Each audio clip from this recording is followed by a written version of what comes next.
Hello, what's up? This is Rain Manguera and this is still the Kotman channel and this is the Ask Kotman segment na video kung saan iniiwan yung mga questions sa comment sections, kahit saan comment sections tinag nyo ako or sa mismo mga videos ko sa Facebook and YouTube ay sasagutin ko. Basta matinong question na. Okay?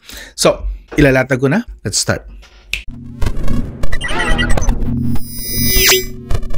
May katotohanan ba na ang brands ay unti-unting pinapabagal or somehow pumapangit performance? Ito yun, tanong na yun. Unti-unting pinapabagal or somehow pumapangit ang performance and features like battery, camera, etc. ng ating phones kada software updates na naman. In my own opinion, okay, you can have your own opinion, but this one, I have my own opinion and I have research about this and ipapakita ko sa inyo yung ilan sa mga nahanap ko ng mga basis, okay? So, I believe na sinasadya po talaga yan. Why? Okay, bibigyan ko muna kayo ng basic na logic, yung reasoning ng isang tropa sa tropa. Okay. Ikaw ba? Okay? Businessman ka.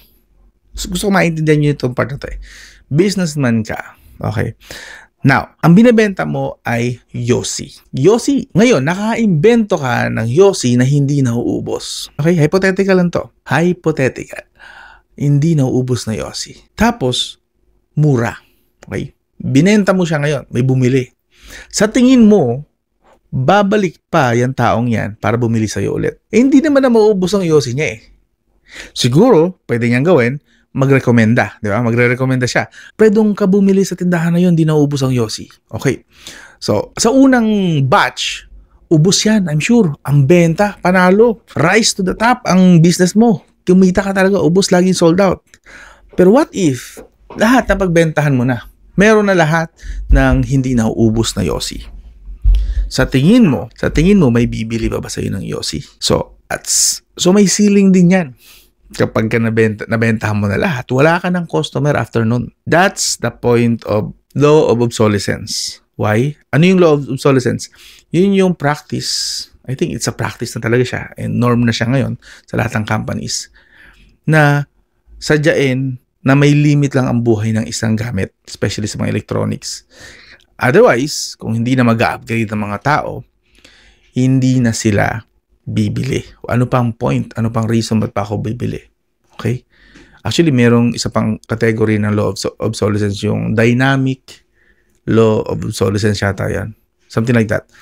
Correct me if I'm wrong na lang. Pero ang pinaka-point doon naman is, parang binibigyan ka nila ng reason, hindi pa sira yung phone mo or kotse or kung ano man yung electronics na phone, binibigyan ka nila ng reason na bumili ulit kasi luma na yung phone mo. Pero hindi naman sira, walang issue.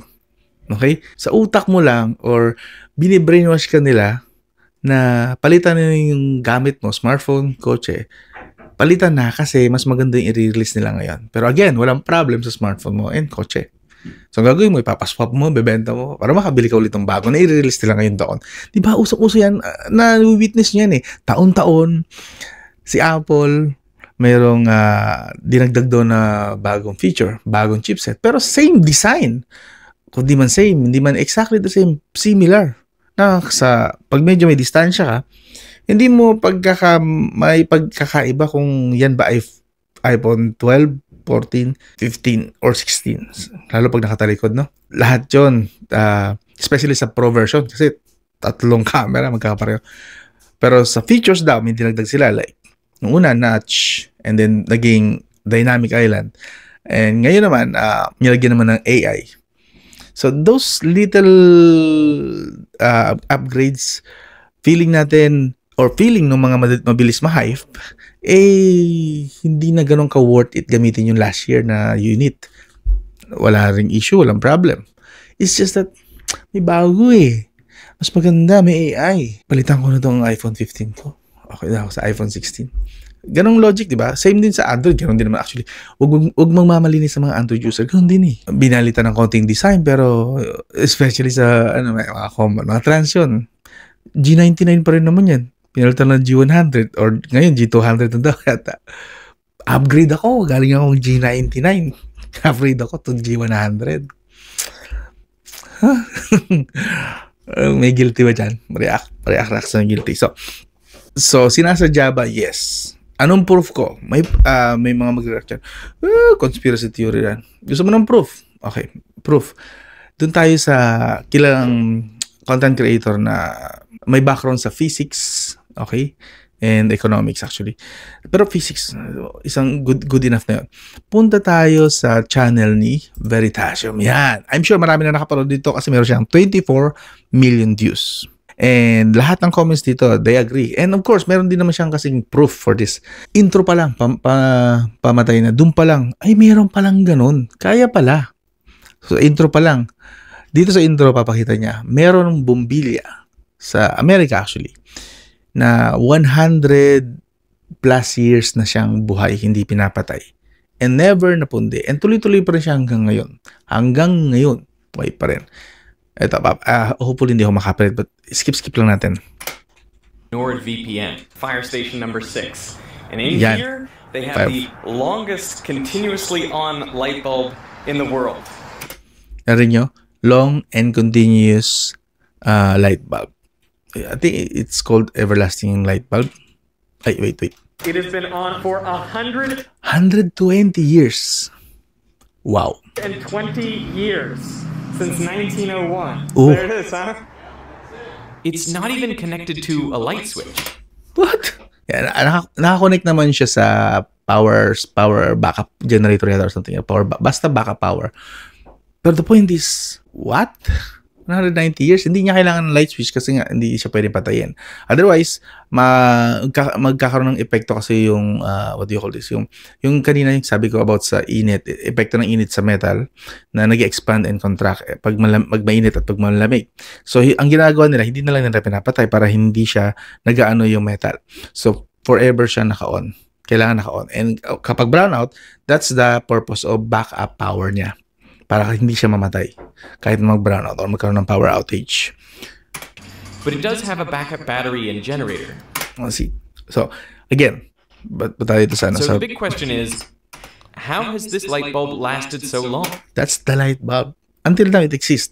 So, it's not a theory. It's not a fantasy. It's real thing na pwede pong gumawa kung gugustuhin ng company maybe or ng engineer, mga engineers yan or mga mga scientist. Pwede po silang gumawa ng everlasting na gamit kung gugustuhin nila. Kaso may batas pala dyan na hindi mo pwedeng gawin yun. Especially kapag i-distribute mo siya sa large scale, large population. Yeah. Panoorin nyo tong video na to. Bigyan ko lang kayo ng mga konting actually sinilagay ko na yung time. Dito sasabihin, why everlasting light bulb is a terrible, masamang business idea. Why hindi magandang idea ang mga light bulb. Okay? So, unahan ko na kayo bago ko i-play to. Imagine kung ang light bulb ay hindi na mapupundi. Same nung kinuwento kanina about sa sigarilyo. Kapag napagbenta mo ng lahat, wala ka ng customer. So, parinig ko lang sa inyo to. Sa 55, this one. A while back, a friend of mine told me this story. That someone had invented a light bulb that would last forever. Years ago. But last forever. They never sold it because an everlasting light bulb makes for a terrible business model. It's a terrible business model, like I said. So, hence na bakit sinasadya ng mga smartphones na at some point sa isa sa mga updates nila in the future, not siguro sa mga updates na bagong release pa lang nila ng mga smartphones. Siguro after a year, after 2 years, may isang update doon na pwedeng ikasira or ikababa ng performance ng smartphone mo. Kasi para mabigyan ka ng reason para bumili. Otherwise, kung hindi ka na bibili, maraming tao ang hindi na bibili kasi napakaganda pa rin ng smartphones nila after 2 to 3 years. Ibabagsak ang sales. Ang dami nilang competitors. Imagine. Tapos, majority ng users hindi na bibili.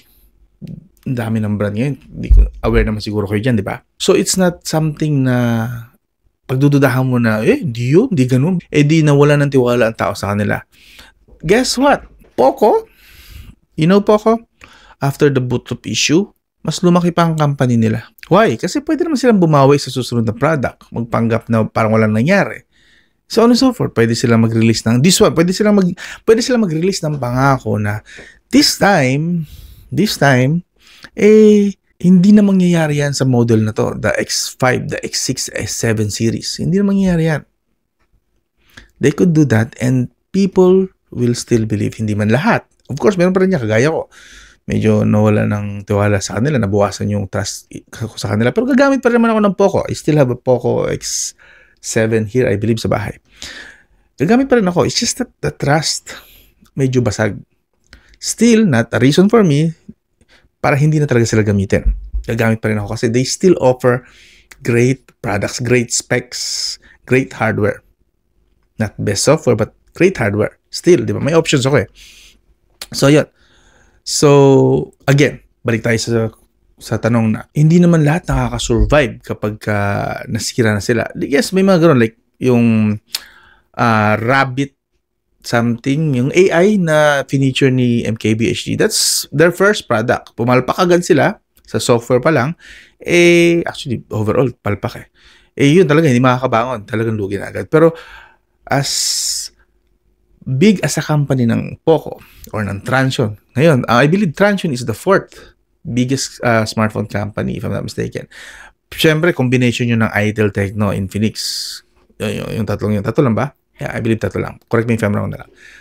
Yung combination na yun, Transsion is now currently the fourth. Correct me if I'm wrong din. Pero yun yung nabasa ko kanina. Fourth biggest smartphone company globally. So, nagka-issue si Infinix after a few years na update. Dead man sa kanila, hindi sila maapektuhan. Still, palaki pa rin sila ng palaki kasi they can promise and people will still believe. And hindi naman lahat informed. May mga bagong users din na hindi nila alam na nagkakaroon pala ng issues sa smartphone na Infinix na yon. So, pwede pa rin sila ma-convince na bumili. Yeah? Correct? So, sa mga hindi naniniwala na pwedeng gawin nyo ng company, yun yung pambato ko sa inyo. Kayo siguro, pwede mawala ng gana. Hindi na magtiwala sa smartphone na yan. Pero, hindi mo naman pwedeng kontrolin yung ibang tao. Kada segundo, may mga pinapanganak na bagong tao and after a few years, potential consumers din sila, buyers din sila. And they will still buy. Yung experience mo ngayon, possible na iba naman ang experience nila doon. And possible na hindi na rin sila ma-inform na nagkaroon ng problem pala or history, bad history ang brand na napili mo dati na ikinasira ng tiwala mo. Yes? Correct? So, yung sadyain, yung idea na sadyain na sirain ang phone after a few years using updates, software updates, is not far-fetched. It's a good business model. Okay? It's a good business model. Maintindihan mo yan kapag businessman ka. Kasi yung example ko kanina about Yossi, ilagay mo ang sitwasyon mo dun sa vendor na yun. Diba? Sa una ka lang pwedeng kumita and then after a while, wala na. Kasi wala nang bumabalik sa'yo. So that is why medyo lugi ko kapag consumer ka lang talaga, no? Yung tipong hindi ka naman businessman. Paano kami mga consumer lang? Gusto lang namin tumagal. Well, kapag tumigil kasi ang purchasing, ang commerce sa isang bansa, babagsak ang ekonomiya. That is why ganun po ka-crucial at ganun ka-importante ang law of obsolescence. Otherwise, magbabagsakan ng mga company kapag hindi po, pag wala pong law of obsolescence, kapag wala yung practice na kusang sinisira ang smartphone or pinapabagal or binibigyan nila ng problem ang isang smartphone, is babagsak ang market, global market ng mga companies na related sa smartphone. Yung mga chip maker, modem maker, 5G maker, something like that. Lahat yan. Case maker, yung phone case, jelly case maker, lahat po yan magbabagsakan. Yun po, ganun po ka-importante ang law of obsolescence. Yes, unfair para sa mga users, but still, doon umiikot yung commerce ng buong mundo. Importante yun. So, yes, nakakainis, pero that's actually an important factor na kailangan mong i-consider. Why it has to exist? Bakit kailangan mag-exist yung ganong practice? Okay? Ito pa.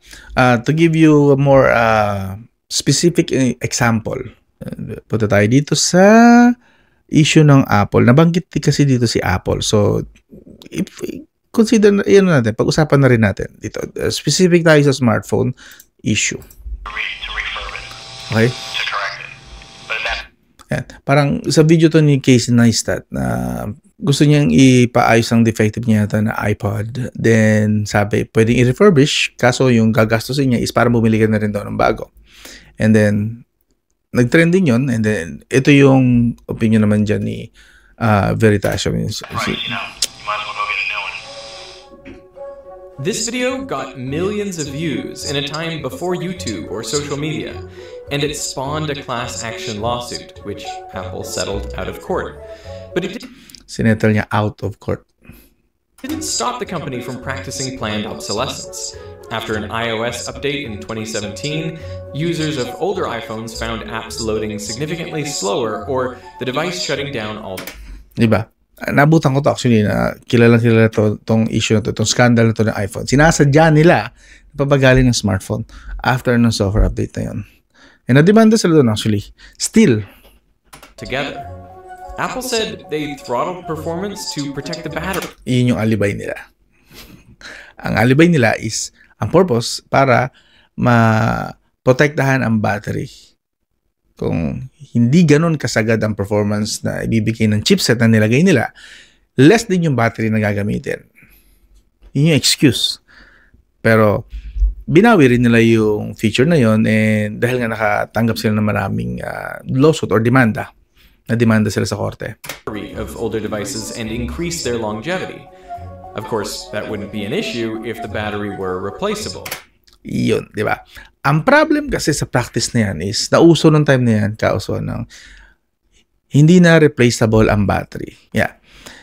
Means, hanggang ngayon naman, hindi pa rin replaceable ang battery nila. I'm sure a few of you, mga kaidaran ko dyan, naabutan yung Nokia days kung saan napapalitan yung battery. Kapag nasira ng battery, bibili lang tayo. Tayo na mismo magtatanggal ng case sa likod, sasaksak yung battery, and parang bago na ulit yung battery. Yeah. And then, this happened, hindi ko tanda kung sino nag-umpisa nito, si Samsung ba, or other brand ng Android, or si iPhone. Pero dito nilagay nila kasi na, hindi na pwedeng user replaceable yung battery. Kailangan mo ng technician, and sa case ni Apple is kailangan authorized nila na technician ang gagawa. That's the problem. So, that means gagastos ka pa. Imbis na dati, ang gagastosan mo lang extra battery and then ipapalit mo na. Dito kay Apple, you have to spend extra time and effort and money. Pupunta ka sa technician, effort pupunta doon, and then gagastos ka para sa paggawa. Okay? And yung PS and services na charge nila is almost parang bumili ka na rin ng bagong smartphone. Diba? So, yeah, that's the problem. Yun yung naging problem sa Apple. And until now, actually, practice pa rin nila yan na ginaya na rin ng Android. Ilang Android lang ba ngayon? Meron pa rin naman niya, believe meron. Si Samsung, meron siya yung sa rugged phone nila ni Samsung. Kaso ang mahal din naman. Pero for parang pang construction yata na feature na battery replaceable na. Hindi ko tanda yung model, pero you can check that out. Ayoko nang i-ano doon. Pero meron pa rin naman. Pero 90% of the smartphones, or if not 99%, hindi na siya replaceable ng user. Kailangan mo na ng technician doon. Or at least ikaw, maalam ka mismo, magtuklap at magpalit ng battery. But for general masa, kailangan mo ng technician para doon. So, I know, nakaka-relate din naman ako sa part na, yes, kawawa naman tayo, mga consumers. Diba? Hindi naman sa lahat ng panahon meron tayong extra budget para magpalit ng smartphone kapag umabot na siya sa designed warranty na issue. Na nasisira na yung smartphone pagka lumagpas lang ng konti sa warranty. Para enough time para I'm sure may mga experience kayo or at least may kilala kayo na gano'n na after ng warranty, nangyari sa akin to dun sa binili ko dati na Skyworth na TV. Malaking TV. That's 43 inches na TV. Malaki na daw yun. Pero sa akin, time na malaki na yun. 43 inch na TV. 2 days after niyang matapos ang warranty. 1 year warranty 2 days. Nagkaroon ng violet na yung screen. Ang ganda ng timing. 2 days after the warranty expired. So, wala na akong magawa. Ang ginawa ko, tinry kong magpatulong sa tropa para ayusin. Kaso yung gagastusin is parang pili na lang ako ng bago. Kainis. So, yun. Isa sa personal experience ko. Pero, yeah, while it sounds unfair, pero kailangan talaga siya sa ekonomiya. So, anong laban natin dito? Parang lugi tayo rito. Yes, I know, lugi tayo. Pero, Right now, actually merong batas na isinusulong sa European countries and then sa US, I believe, inaano by Louis Rossmann, inaakit niya yata siya para maging batas. Ang batas na ito is yung tinatawag na right to repair. Yan. Where, yes, okay, merong law of obsolescence, andyan pa rin, pwede mag-take effect. Hindi naman sa pwede. Pero yes, it will take effect pa rin yung law of obsolescence. Pero at least meron tayong karapatan na ipaayos ng mga smartphones natin. Right to repair. O at least, kung di man natin kaya ipaayos, tayo mag-ayos. Kung pasok naman sa skill set natin. Why not, diba? Yun na yung pinaka-think ko, solution dyan, na maging universal yung right to repair. Kasi ang ginagawa recently ng mga smartphone brands is, especially Apple, and natin si Apple mismo, tutukan natin. Kasi kay Apple nag-start tong issue na to, kaya nabuksan niyang right to repair na case na issue na yun eh. Na sila lang ang pwede at mga authorized nila ng mga technician ang pwede mag-ayos ng iPhone. Nabuti yan, a few years ago, kapag nagpalit ka ng battery, marunong ka magpalit ng battery, pinalitan mo ang battery ng iPhone, magkakaroon ng error na hindi daw gumagana ang battery na maayos, kasi hindi daw original na battery na maayos, so hindi gagana ng full yung iPhone. I'm sure naabutan ng iba sa inyo yan, na kapag pinalitan mo ang modem, hindi gagana yung modem. Yung camera, pinalitan mo kasi nabasag, ayaw gumana ng software, binablock ng software na gumana ang camera ng iPhone. So, tinanggalan na ng iPhone ang mga consumers nila. Imagine na, binili nila yung iPhone. Kanila na yun eh. Bakit parang pag-aari pa rin ng iPhone yung unit? Parang inarkila lang nila. Diba? Lumalabas na wala kang karapatang ayusin yan. Hindi sa'yo yung iPhone na yan. Sa amin mo pa rin dapat ipaayos yan. Kami lang ang pwede mag-ayos yan. Sa'yo na yun eh. Dapat, di ba, ikaw na ang masunod kung saan mo gustong ipaayos or kung gusto mong ikaw mismo mag-ayos. That's the right to repair. Yun yung pinaglalaban ng right to repair ngayon na hopefully, I'm not really sure kung mangyayari, but hopefully, isa batas siya universally. Universally. Ibig sabihin buong mundo. Na sana, kung mag-i-exist talaga dyan at hindi talaga mapipigilan, which is hindi naman talaga mapipigilan yung law of obsolescence na yan, at least, merong right to repair. Huwag nilang gawing parang inaarkila lang natin yung mga gamit natin at sila pa rin nasusunod. Yeah? Do you agree? And tayo dapat na mag-decide kung ano na ang gusto natin gawin kapag nagka-problema yan, nagka-issue. O kahit walang problema, gusto natin i-modify atin na yun eh. As long as hindi natin pinagkakakitaan out of parang piracy, at least hindi natin ginano sa piracy or na violate tayo ng patents, is as long as for personal use lang naman, for family use, dapat wala na silang pakialam doon kasi binili na natin yung product. Yun lang naman ang sa akin. So yan, naiinis din ako dyan sa law of obsolescence, but reality check, yan talaga ang nagpapaikot ng commerce ng mundo globally. Pero sana nga, maging universal ang right to repair. And ibalik nila yung, para sa akin I think, ibalik nila yung replaceable battery. Kahit yun na lang eh. Sobrang convenient na yun. Ayun lang, the law of obsolescence, kung bakit importante ito, and kung bakit kailangan nating lunukin na lang yung part na yan ng market, global market. Yun. Ganun ang law of obsolescence. Panoorin nyo na lang itong video na to. This is very informative and meron siya mga totoong example, historical example, and overall credible po itong channel naman to, especially itong video na to. Credible naman siya. Okay? Hindi naman siya perfect, pero at least this one, credible po siya. This video is an eye-opener. This one. So, iwan ko yung link nito, panoorin nyo after siguro nyo panoorin ng video ko na to. Okay? I encourage you na panoorin nyo to para maintindihan nyo. And kapag pinanood nyo to, magtimpla kayo ng kape. Kasi baka antukin kayo sa mga hindi mahilig sa mga informative na mga video like this one, this from Veritasium. I would recommend na magdala na lang kayo ng kape para mas maintindihan nyo kasi napakaganda po ng mensahe ng video na to.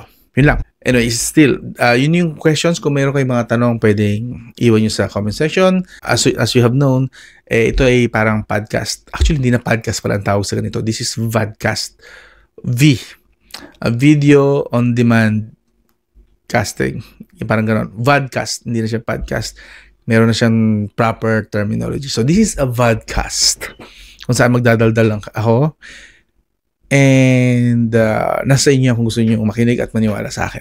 Still, again, I'm leaving some references para hindi naman lumalabas na gawa-gawa ko lang itong mga to. Okay? Ayan, andyan. Iwan ko yung mga links sa video description. Kayo na po ang maghusga at mag-research para sa inyo. Again, this is Rain Manguera and this is the Ask Hotman. And you're still watching the Hotman channel. I'll talk to you again soon.